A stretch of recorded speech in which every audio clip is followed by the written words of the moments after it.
I love the fact that we're jumping out to our Village Inn hotline to start the show on a Thursday afternoon with a former UTEP great. He's now an assistant coach for the Milwaukee Bucks. Just finished their season, but what other way to reminisce about Kobe Bryant and have Greg Foster joining us right now on our Village Inn hotline. Greg, it is always great to have you back on in El Paso. It's been a while, but I really appreciate you coming on with us and getting a chance to talk a little bit about number 24 after last night. Well, thanks for having me again, guys. It has been a while, but I got plenty of time on my hands right now. So not a problem. Well, let's put it this way. The regular season just came to an end, and for people that, some people might still think you're an assistant with the Philadelphia 76ers, but you actually are now spent, I believe, your first season with Jason Kidd as an assistant on the Milwaukee Bucks staff. Yeah, time flies. This is my second full year with the Bucks, and it's been great. Learning a lot. We've got a great young team. Unfortunately, we took a step backwards this year, but the future is definitely bright. Before we get to Kobe, it's really weird knowing that you're on the Bucks staff.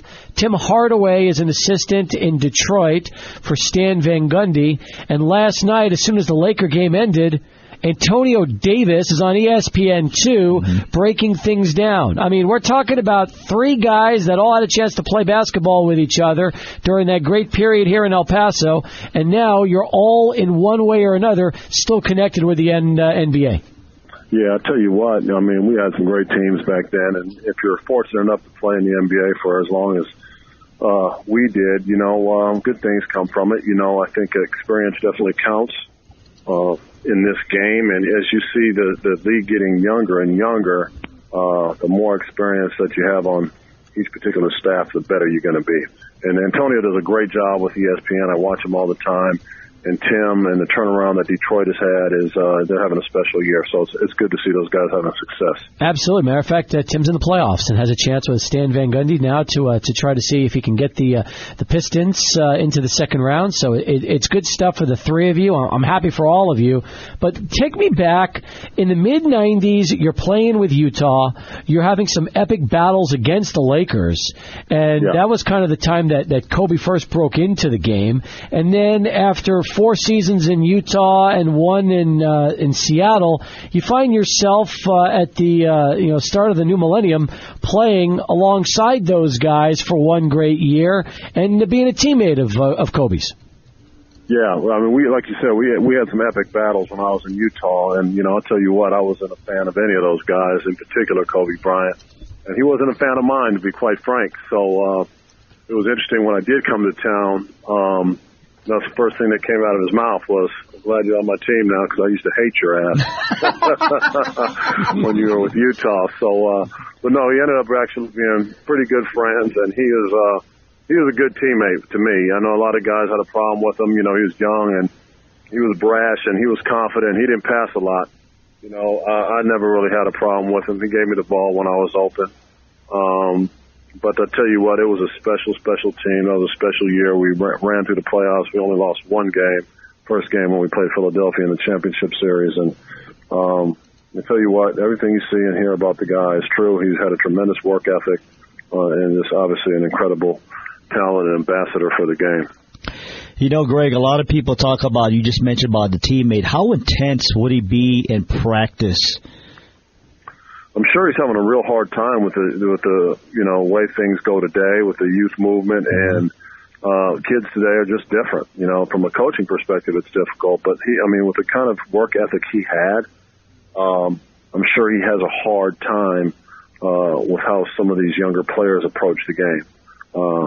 It's a challenge every day as a player, as a veteran player, and as a coach that played the game. To see the approach some of these young guys take. But that's our job, is to encourage them and motivate them to work harder and get to a different level because these guys come in so young. Do you see any way Kobe becoming a coach at all in the NBA?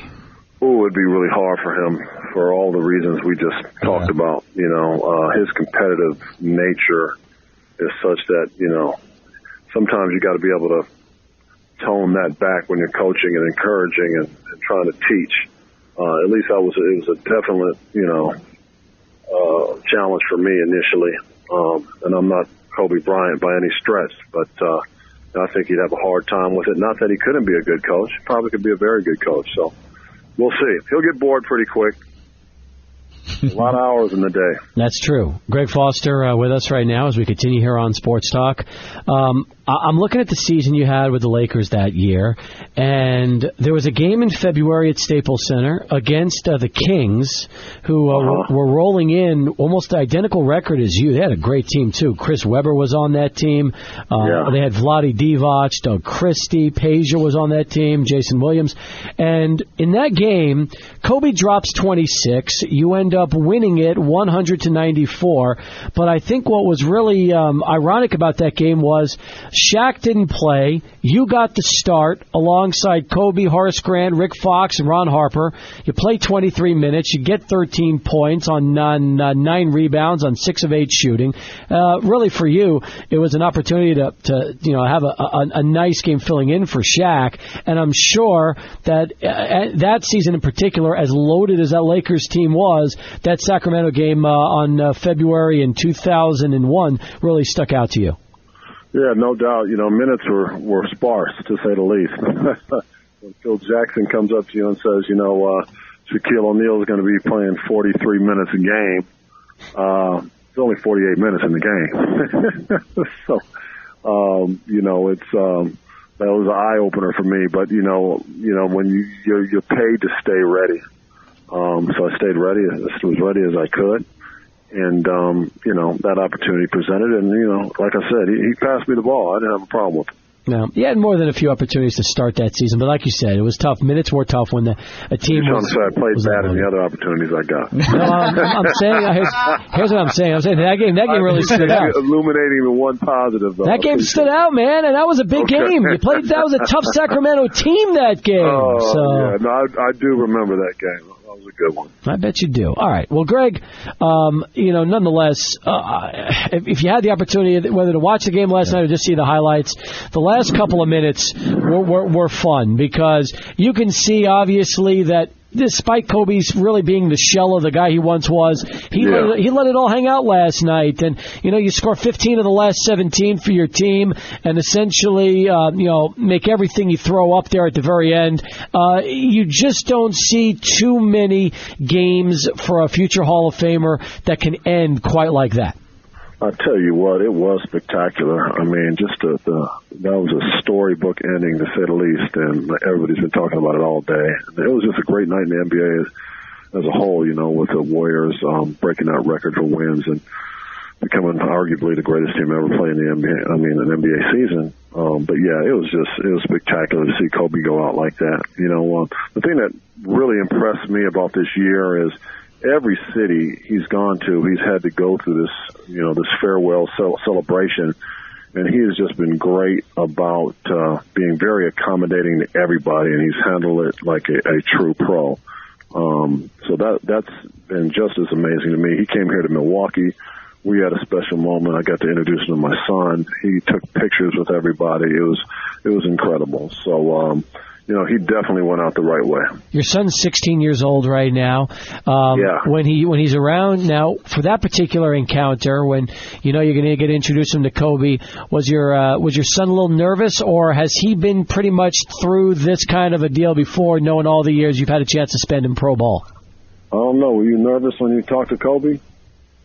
He's been around these guys quite a bit. He just said a little bit, so I'm taking him to practice as we speak. Nice. But no, he's been able to be around these guys, and it's been great for him. Jabari Parker, Giannis, all those guys have been great to him, and it's paying off. It's paying dividends for him. He's becoming a pretty damn good basketball player. Good. Well, we want to see him in a couple of years back at a UTEP jersey, going back to his pop's alma mater and throwing the minor colors on, because we haven't had too many second-generation UTEP players around here recently. Well, I know one thing UTEP's got going for it. It's warm out there. He doesn't like this cold. I don't blame him. That's good. Hey, Greg, for you now, being more than a few years removed from your assistant time here at UTEP with Coach Floyd, you got back into coaching. Then you got the gig in Philadelphia, parlayed that into Milwaukee now with the Bucks. What's the last 3-4 years been like for you when you left El Paso, returned to the NBA? I'll tell you what, El Paso's home. I mean, we definitely miss it. But at the end of the day, it was just an opportunity and a challenge that I couldn't pass up on. It's been interesting. I've learned a lot. The NBA game has changed. As you guys know, it's a lot more perimeter-oriented than it was back when I played. The ball got pounded inside a lot more. And, we got, big guys like myself are stepping out on the floor and they're shooting the ball. And the name of the game is three. So that was something I had to get used to from a coaching perspective. The game isn't as physical. It's a lot faster.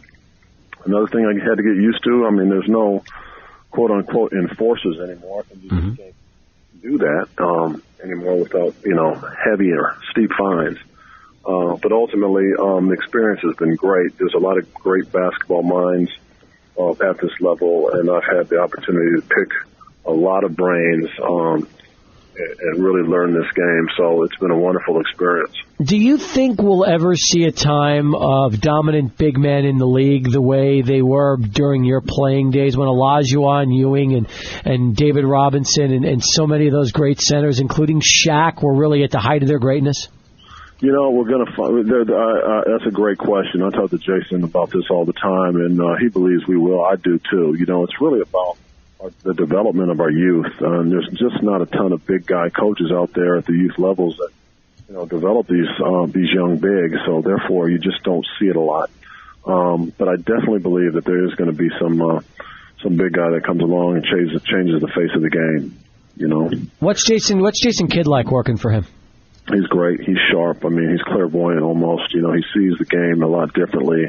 And like we said, great players, it can be frustrating for them to see a certain skill lacking, and so with a young team like we have, those are one of the things that we're really trying to work on is, he's a pass-first coach. He wants to see these guys, teach these guys to see the floor and have vision and make the right reads and make the right passes. But it's been a slow process, and but he's great at it. Drawing up plays, getting guys to the positions where they're the most effective. He does a real good job, and the most impressive thing is, he's really cool, calm, and collected. He doesn't get shook. Pretty even keeled. So. Pretty impressive. Well, considering the kind of player he was during his days, and now you've got one in Giannis who, be honest, you've been around this game a long time, players a long time. Would you describe him as one of the more unique players you've ever been around?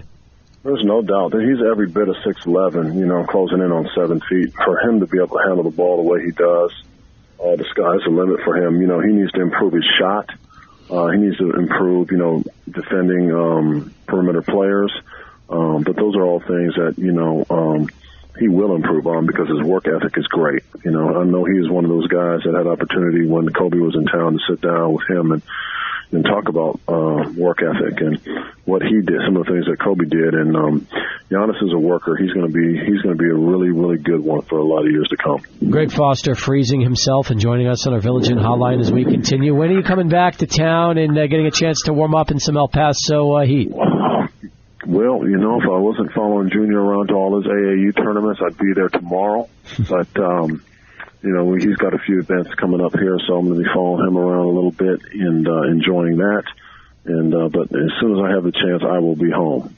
Well, we'll look forward to seeing you here. Bring Junior here with you as well. Look forward to seeing him. I can't believe he's already 16. That's kind of scary, Greg, because remember him when he was so little, and now all of a sudden it just tells you how fast time flies and people grow up.